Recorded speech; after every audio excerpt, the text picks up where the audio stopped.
Welcome, celestial seekers. Ever wonder why your life is a mess? Blame the stars. They love the drama.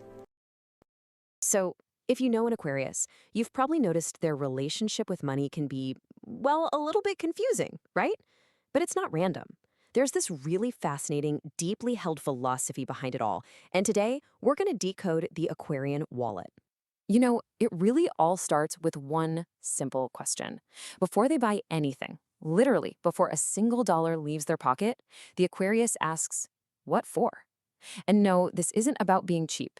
It's this incredibly powerful filter that questions the real purpose of every single expense, and it shapes their entire financial worldview. Okay, so to get inside their wallet, you first have to get inside their head. And Aquarius lives in this world of big ideas, of theories, and abstract concepts. So what happens when that kind of mind has to deal with something as real and concrete as money? Well, that's where things get really interesting. You see, this is the core conflict right here. Money is tangible, it's physical, it's a tool of the material world. But an Aquarian's mind, that's constantly buzzing with theories, with possibilities, with these big abstract systems.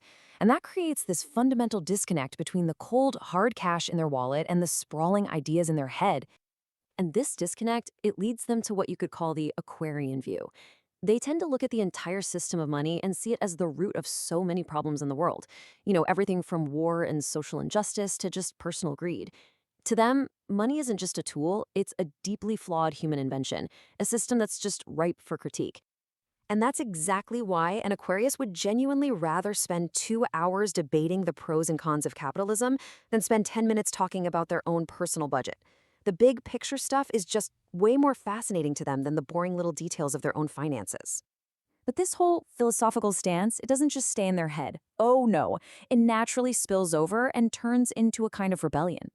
For an Aquarius, these ideas aren't just for discussion, they are a manifesto that guides every single action they take out in the world. I mean, just think about all the messages we get slammed with every single day. The ads, the trends, the social pressure that tells us we need the latest phone, we need the coolest car, we need the most fashionable clothes just to fit in or, to be happy. And in the face of all that pressure, the Aquarian response is so simple, and it's so absolute. I don't have to do anything. That's their mantra. It's this quiet declaration of independence from consumer culture. If a purchase doesn't serve a logical, justifiable purpose in their mind, they just won't do it. Period. So what does this rebellious philosophy actually look like in the real world, at the checkout counter? Let's take a look at the truly unique spending habits of the ultimate anti-trend consumer. The difference in behavior is it's huge. While a lot of people are out there buying for status or to keep up with what's popular, the Aquarian operates on a completely different level, one of logic and actual usefulness. They're just not trying to impress anyone or buy affection. Instead, every single purchase is this deliberate, independent choice that's rooted in deep research and their own personal values, not what's popular. You can pretty much map out their buying process, and it's incredibly methodical. Step 1, it always starts with a genuine functional need. Step 2, they actively tune out all the noise of popular opinion. Then, step 3, they'll go down a rabbit hole of research to find an alternative that has some unique, logical advantage. And finally, when they actually buy it, it's done quietly, with absolutely no need for fanfare or social media posts. So, if money isn't for status, or trends, or fitting in, then what is it for in the Aquarian worldview? What is its ultimate purpose? In the end, it all boils down to a philosophy you could call functional finance. For an Aquarius, money is not a scorecard, it's not a status symbol, it is simply a tool that lets them operate in the modern world. It's a means to an end. They see it as a utility, because, you can't really do much without it. In short, it's all about function, not flash. And that brings us to a really fascinating final question to think about.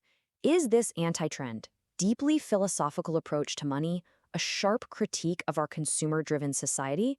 Or is it kind of a detached perspective that maybe misses a fundamental truth about how our material world actually works? That's all for now. And hey, if you choose not to subscribe, I won't take it personally. I'll just check my charts and assume Saturn is probably in a challenging position for you right now.